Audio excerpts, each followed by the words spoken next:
అందరికీ నమస్కారం. నేను మీ దేవి. 'మిస్టర్ ఆరోగ్యంట్' 93వ భాగం. రచయిత వనజ గారు.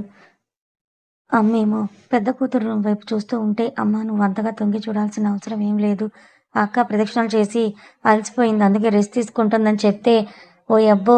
ఇంతకు ముందు కూడా ప్రదక్షిణలు చేసేది కానీ, ఇంటికి వచ్చి అన్ని పనులు చేస్తూ ఉండేది కానీ, ఇప్పుడు మొగుడు రాగానే అలా చేయగానే వచ్చి ఇలా బెడ్ మీద పడిపోయిందంటూ శ్యామల నిట్టూరుస్తుంటే, శాస్త్రి గారు ఒక చూపు చూశారు. తను కూడా తినేసి లోపలికొచ్చిన క్రిష్‌కి త్రిపద డీప్ స్లీప్‌లో కనిపించి తెల్లగా ఉన్న ఆమె పాదాలు ఎర్రగా కనిపించడంతో మెల్లిగా వాటిని తన ఒళ్ళోకి తీసుకొని అక్కడే కూర్చున్నాడు అతడు.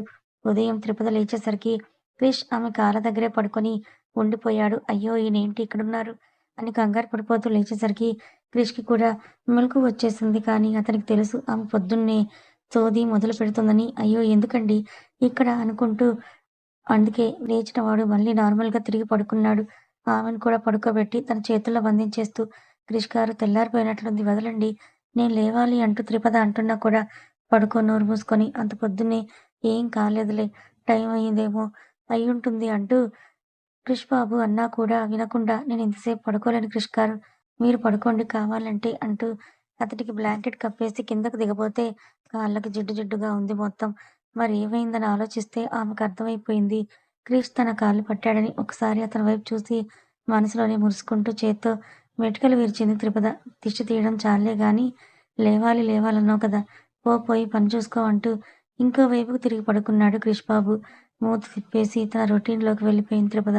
అరుచుకుంటూ, తిట్టుకుంటూ, కొట్టుకుంటూ ఎప్పటికో నిద్రపోయిన మహిత, ప్రమోదులు కూడా పొద్దున్నే లేచేశారు. మేడంకి తెల్లారలేదేమో బలవంతంగా నిద్ర లేపి ఆమెను బయటకు నెట్టేసి మళ్ళీ డోర్స్‌ని క్లోజ్ చేసుకున్నాడు ప్రమోద్. అందరికీ టిఫిన్‌లు సిద్ధం చేస్తోంది త్రిపద. హాల్‌లో ఉన్న శాస్త్రి గారికి, శ్యామలకు కాఫీ ఇస్తుంటే వాళ్ళు చిన్నమ్మ ఎక్కడా అడగడం, అప్పుడే హెడ్ బాత్ చేసి చీర కట్టుకొని మహిత బయటికి రావడం వెంటనే జరిగిపోతే ఇద్దరిని కూర్చోబెట్టి శాస్త్రి గారు ఈరోజు ఉదయం 11:30కి మంచి ముహూర్తం ఉందమ్మా. ఆ టైంకంతా అన్నీ సిద్ధం చేసుకోండి అని చెప్తే త్రిపదకి బాధగా అనిపించింది. మహిత మాత్రం సరే నాన్న అంటే శ్యామలని అన్నీ సర్దుకోవడానికి తొందర చేశారు శాస్త్రి గారు. అల్లులిద్దరూ మేలుకునేసరికి ఇంట్లో హడావిడి స్టార్ట్ అయ్యి పూర్తయింది కూడా. వాళ్ళు లేచాక టిఫిన్ పెట్టేసి టీ కూడా ఇచ్చేసింది త్రిపుద. త్రిపుద, మహిత మీరిద్దరు వెళ్లి చీరలు కట్టుకొని రండి అంటూ వాళ్ళిద్దరికీ చీరలిచ్చాక అల్లుల చేతికి తాము తీసుకున్న పట్టుపంచ షర్ట్ ఇచ్చారు శాస్త్రి గారు.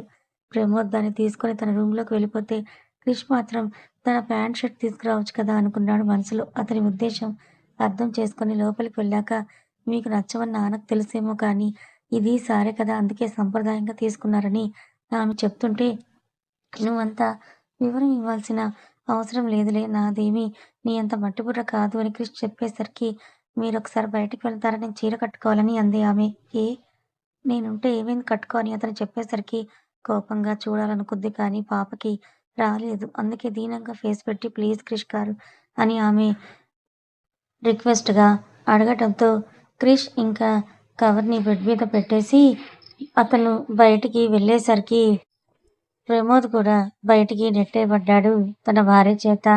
ఏంటి క్రిష్ శారీ మార్చుకోవాలి అని నిన్ను బయటికి గెంటేశారా? అని చెప్పి ఇంకా ఏమేం విశేషాలు మళ్ళీ ఎప్పుడు కలుస్తామో ఏంటో అంటూ ప్రమోద్ క్రిష్‌తో మాట్లాడుతూ ఉంటే నేను హైదరాబాద్‌లోనే ఉంటాను. మీరే బెంగుళూరులో ఉంటారు. సో చూద్దాం.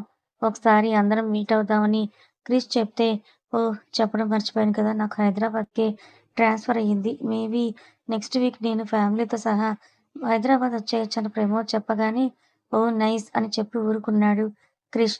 అంతలో మహిత రూమ్ ఓపెన్ అవ్వడంతో తను డ్రెస్ చేంజ్ చేసుకోవడానికి ప్రమోద్ వెళ్ళిపోతే అయిందేమో అని డోర్ నెట్టేసరికి ఆమె ఇంకా కుచ్చిళ్ళు సర్దుకుంటూ ఉంది. నీకు చీర కట్టుకోవడం వచ్చు కదా అని క్రిష్ విసుగ్గా అడిగితే వచ్చేయండి కానీ ఇది పట్టు చీర కుచ్చులు సరిగ్గా పడటం లేదని ఆమె అంటుంటే బాబు ఏమనుకున్నాడో ఏమో ఆమె కాళ్ళ దగ్గర స్టూల్ లాక్కుని కూర్చున్నాక పట్టుకున్న ప్లీజ్ అన్నీ విడిపోకుండా జాగ్రత్తగా అరుస్తూ పట్టుకున్నాడు. 2 నిమిషాల్లో చీర పర్ఫెక్ట్‌గా సెట్ చేసుకుంది త్రిపద. థాంక్స్ అని ఆమె చెప్తూ ఉంటే కనిపిస్తున్న ఆమె పొట్ట గిల్లేసరికి క్రిష్ భుజం మీద ఒక చిన్న దెబ్బ వేసి బయటికి వెళ్ళిపోయింది త్రిపద. ఆమె కోసమే వెయిట్ చేస్తున్న త్రిపు అంటే ఇందాక రూమ్‌లో ఏం జరిగిందంటే ప్రమోద్ లోపలికి వెళ్ళేసరికి మహిత బ్లౌజ్, లంగా మాత్రమే వేసుకొని చీర కట్టుకోవడం రాక అందనంత మాత్రం అందులో పట్టు చీర, పళ్ళు, అంచులు 2 నిలబడక దాంతో సతమతమవుతుంటే హెల్ప్ చేద్దామని వీరుడిలాగా వెళ్ళిన ప్రమోద్ ఆమె పట్టుకున్నా కాస్త బయటను కూడా పీకే స్టేజ్‌కొచ్చేసరికి అతనితో 4 పీకి త్రిపదని పిలవమని చెప్పింది మహిత. అందుకే అతను త్రిపు మీ చెల్లి పిలుస్తోంది హెల్ప్ కావాలంటని అడిగి ఇంకో పక్కకి వెళ్ళిపోయాడు. చెల్లెలికి చీర కట్టడంలో హెల్ప్ చేస్తూ. మహి ఇంకా చీరలు అలవాటు చేసుకో బావగారితో ఉన్నప్పుడు ఎలా ఉన్నా పర్వాలేదు కానీ ఇక్కడ అగ్రహారంలో ఉన్నన్ని రోజులు చీరలు కట్టుకో. మామయ్య గారికి ఊరికే కోపం తెప్పించకు అర్థమైందా? నీ మాట, పనులు కొంచెం అదుపులో పెట్టుకొని ఉండు. మన ఇల్లు కాదు. అక్కడ మావయ్య ఏదైనా ఒక మాట అన్నా కూడా సైలెంట్ అయిపో. అంతే తప్ప ఎదురు చెప్పొద్దు. అలా చేస్తే నీకు కాదు అవమానం.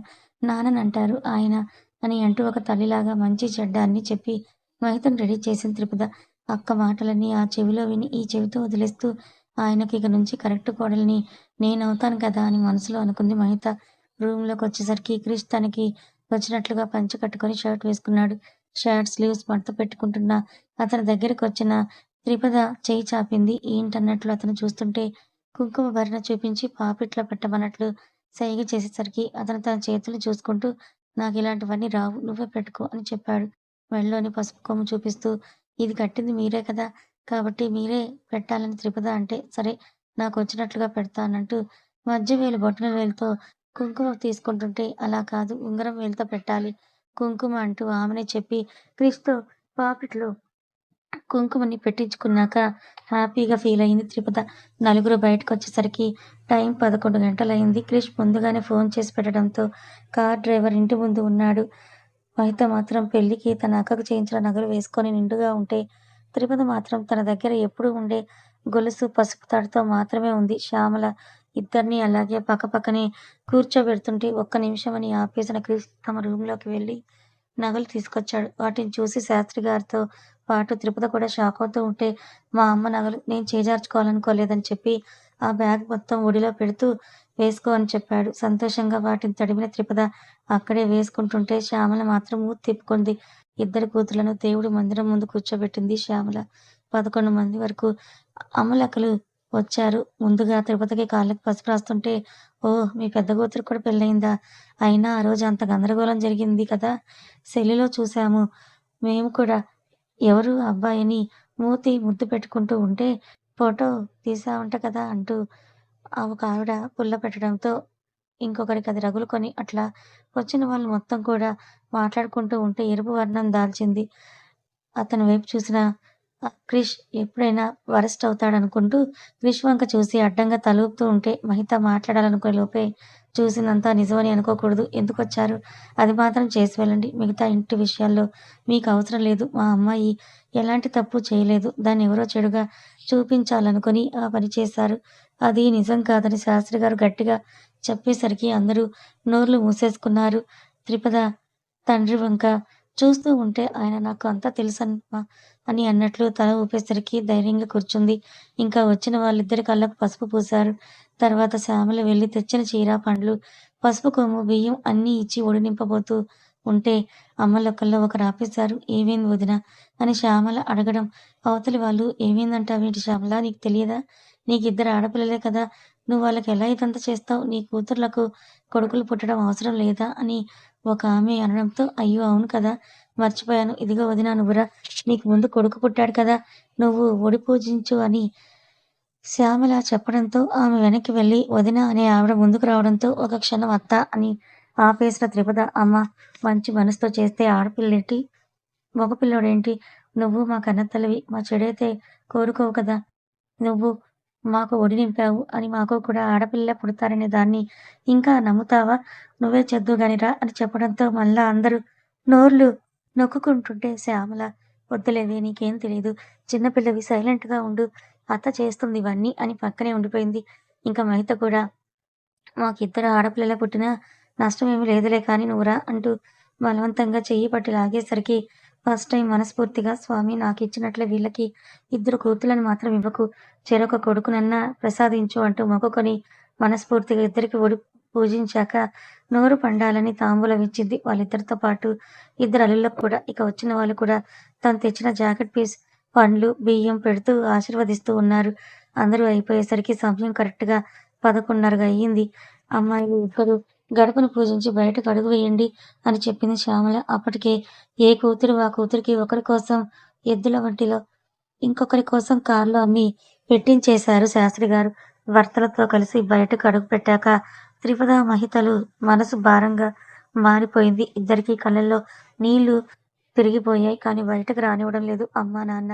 బయటకొచ్చాక వెళ్ళొస్తామని చెప్తూ ఉంటే ఒక అడుగు ముందుకు వేసిన మహిత మళ్ళీ వెనకడుగు వేసి త్రిపదని గట్టిగా పట్టుకొని నిన్ను చాలా మిస్ అవుతానక్కా అని చెప్తూ ఉంటే వాళ్ళిద్దరి ప్రేమలు చూసి శ్యామల శాస్త్రి గారులకు కూడా కళ్ళల్లో నీళ్లు తిరిగాయి.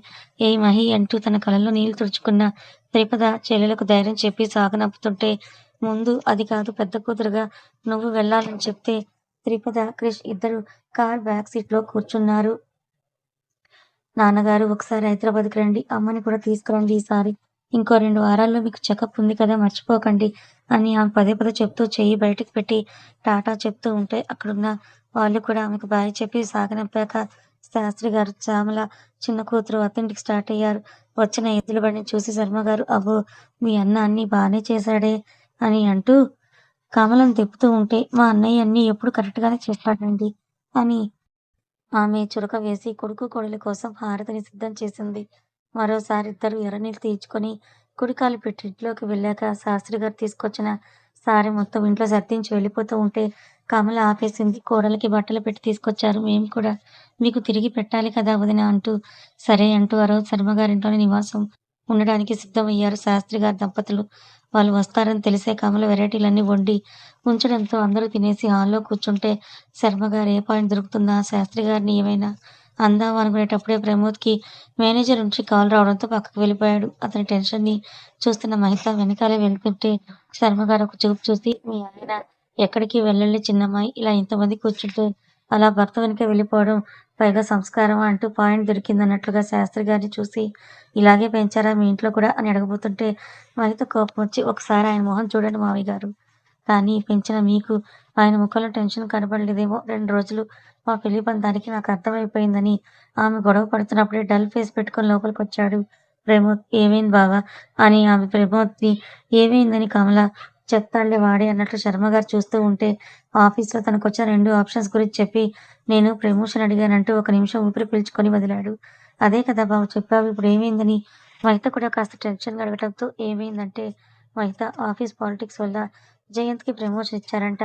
ఇక సెకండ్ ఆప్షన్‌గా నేను అబ్రాడ్ వెళ్ళాల్సుంటుందని చెప్పాడు ప్రమోద్. అతను ఆ మాట చెప్పడంతోనే శర్మగారి ఛాతీ అంగుళం పొడవై బిగుసుకొని పుత్రోత్సాహంతో ఎగసిపడుతుంటే చాలా సంతోషం ప్రమోద్. ఎప్పుడు ప్రయాణం అని చాలా తేలిగ్గా అడిగేశారు. ఆశ్చర్యపోతూ నాన్న వంక చూసిన ప్రమోద్, నాన్నగారు ఇప్పుడు ఇక్కడ మీకైనా, మామయ్య గారికి, కుటుంబానికైనా కూడా ఉన్నది నేనొక్కడినే కదా! అబ్రాడ్ నేను వెళ్ళిపోతే మీకు సహనంగా సాయం కావాలంటే ఎవరు చేస్తారు? అందుకే అన్నీ తెలిసే నేను ఆఫర్‌ని వద్దనుకున్నాను. ప్రమోషన్ కావాలంటే లోపల ఏవో పాలిటిక్స్ జరిగి ఇలా అయ్యిందని చెప్పాడు. ప్రమోద్ చెప్పింది కూడా నిజమే కదా బావ! అంటూ శర్మగారితో శాస్త్రి గారు అంటూ ఉంటే మాకేం సమస్యలొస్తాయి? అయినా మీకు ఇప్పుడున్న చూసుకోవడానికి నీ పెద్ద చెల్లెలి భర్త, కొడుకు, నీ పెద్దల్లుడు ఉన్నారు కదా! ఇంకా మా కొడుకుతో అవసరం ఏముంటుంది? మా వాడు ఎదగొద్దా? ప్రమోద్ నువ్వు వేరే దేశానికి వెళ్తున్నావు అంతే అన్నట్లు ఆయనే కంపెనీ సీఈఓ ఏమో అనుకుంటూ హుకుం జారీ చేసేశారు. శర్మగారు తల పట్టుకొని కూర్చున్నాడు ప్రమోద్. ఇంకా ఏం చేస్తావు బావ వెళ్దాంలే అని మహిత కూడా ధైర్యం చెప్తుంటే వెళ్ళడానికి ప్రాబ్లమ్ కాదే. కంపెనీ వాళ్ళు వీసా తీసేది నాకు మాత్రమే నిర్ణయం చేశారు.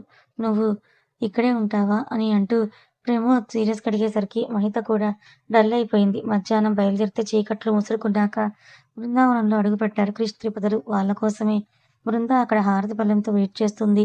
తన భార్య నగలతో ఆమె రూపంలోనే నడిచి వస్తున్న త్రిపదని చూసి ప్రకాష్ గారి కంట్లో చిరుతడి అలుముకుంది.